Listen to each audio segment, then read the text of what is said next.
ప్రస్తుతానికి యూసఫ్గూడలో ప్రశాంత వాతావరణం నెలకొందని చెప్పుకోవచ్చు. కొద్దిసేపటి క్రితమే బీఆర్ఎస్ నేతలు పోలింగ్ దగ్గరికి వెళ్ళే ప్రయత్నం చేశారు, పోలింగ్ కేంద్రాల్లోకి. అయితే పోలీసులు అయితే అడ్డుకునే ప్రయత్నం చేశారు.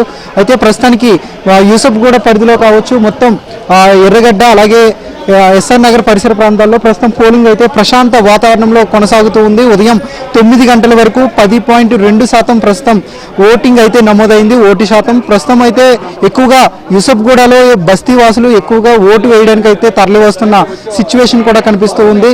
అటు ఇదే కేంద్రంలో మరికొద్దిసేపట్లో కాంగ్రెస్ అభ్యర్థి, కాంగ్రెస్ నుంచి పోటీ చేస్తున్న నవీన్ యాదవ్ మరికొద్దిసేపట్లో ఇక్కడికి రాబోతున్నారు. కుటుంబ సమేతంగా ఇక్కడికి వచ్చి ఓటు హక్కు వినియోగించుకోబోతున్నారు. గత కొద్ది నిమిషాల క్రితమే తెలంగాణ మాజీ డీజీపీ జితేందర్తో పాటు సైబర్ సెక్యూరిటీ బ్యూరో అధికారి శిఖా గోయల్ కూడా వచ్చి తమ ఓటు హక్కును అయితే వినియోగించుకున్నారు. ముఖ్యంగా ఎక్కువగా ఈ యూసఫ్గూడకు సంబంధించి పూర్తి స్థాయిలో 56 పోలింగ్ కేంద్రాలు అయితే ఉన్నాయి. మొత్తం ఈ పోలింగ్ స్టేషన్లకు ఎక్కువగా బస్తీ వాసులు క్యూ కడుతూ ఉన్నారు. ఇప్పుడిప్పుడే కొద్దిగా తరలి వస్తున్న సిచ్యువేషన్ కూడా కనిపిస్తుంది. ఎవరికి ఎలాంటి ఇబ్బందులు లేకుండా, ఎలాంటి అవాంఛనీయ సంఘటనలు చోటు చేసుకోకుండా 3 అంచెల భద్రతా వ్యవస్థలో ప్రస్తుతం ఓటింగ్ అయితే జరుగుతున్న సిచ్యువేషన్ కూడా చూసుకోవచ్చు.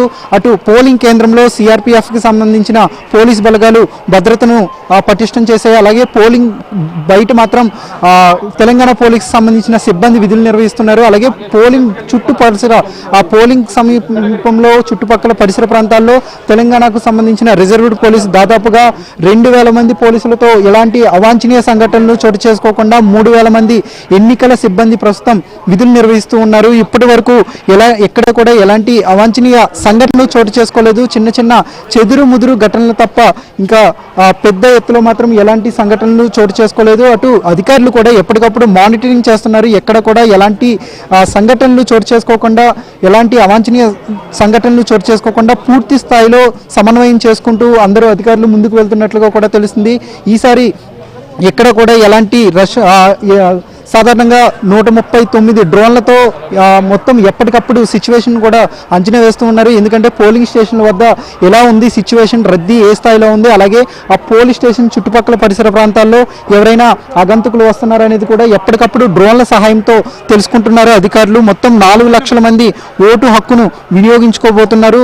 ఇప్పటి వరకు 10.2% అంటే సుమారుగా 35,000 ఓట్లు అయితే పోలయ్యాయి. అయితే ఈ ప్రతిష్టాత్మకంగా జూబ్లీహిల్స్ ఉప ఎన్నికలను తీసుకుంటున్నారు. ఎందుకంటే అటు అధికార పక్షంలో ఉన్న కాంగ్రెస్ కావచ్చు, ప్రతిపక్షంలో ఉన్న బీఆర్ఎస్ పార్టీ కావచ్చు, ఇక బీజేపీ పార్టీ కావచ్చు. సో ఈ 3 చాలా పోటాపోటీగా గత నెల రోజుల పాటు విస్తృతంగా ప్రచారం చేశారు. బస్తీల్లో కూడా ఎక్కువగా వెళ్ళి సభలు నిర్వహించారు, ర్యాలీలు నిర్వహించారు. సో ఈ ఉప ఎన్నిక చాలా వాళ్ళు ప్రతిష్టాత్మకంగా తీసుకున్నారు. మరికొద్ది ఈరోజు 7 గంటలకి ప్రారంభమైన చాలా మందకోడిగా సాగుతుందని చెప్పుకోవచ్చు. చాలా తక్కువ స్థాయిలోనే, అంటే సుమారుగా 3 గంటల సమయం దాటొస్తుంది. 3 గంటలకు కూడా 15% దాటినట్లుగా తెలుస్తుంది. సో ఓవరాల్గా మధ్యాహ్నం లోపు ఓటింగ్ మీద ఎంత శాతం అనేది ఒక స్పష్టమైన క్లారిటీ వచ్చే అవకాశం ఉంది. గతంలో 2009లో 77% ఓటు నమోదైంది. అలాగే 2014లో 50% ఓట్లు పోలయ్యాయి. అలాగే 2018లో 45%, 2023లో 48% ఓట్లు పోలయ్యాయి. సో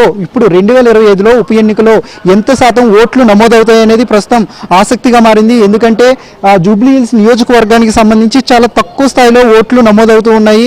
ఓటర్లు కూడా చాలా తక్కువ సంఖ్యలో వచ్చి ఓట్లు వేస్తూ ఉన్నారు. అంటే 2023లో 3,75,430 ఓట్లు ఉండగా కేవలం 1,83,312 మంది మాత్రమే ఓట్లు అయితే వేశారు. సో ఇప్పుడు కూడా సుమారు 4,01,000 ఓటర్లు ఉన్నారు. సో ఎంతమంది వేస్తారు అనేది ప్రస్తుతం చూడాల్సిన అవసరం ఉంది. సో ఈ ఉప ఎన్నికలు అయితే ప్రతిష్టాత్మకంగా అటు కాంగ్రెస్ కావచ్చు, లేదంటే బీఆర్ఎస్ పార్టీలు భావిస్తూ ఉన్నాయి. సో ఈ క్రమంలోనే నాయకులంతా కూడా ఎక్కడికక్కడ ఎప్పుడు ఎలా జరుగుతుంది అనేది కూడా ప్రస్తుతం సమన్వయం చేసుకుంటూ ఉన్నారు.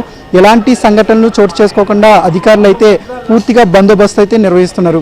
మరికొద్దిసేపట్లోనే యూసఫ్గూడలో నాజర్ స్కూల్లో ఉన్న 217వ కేంద్రం వద్దకు నవీన్ యాదవ్ వచ్చి తన ఓటు హక్కును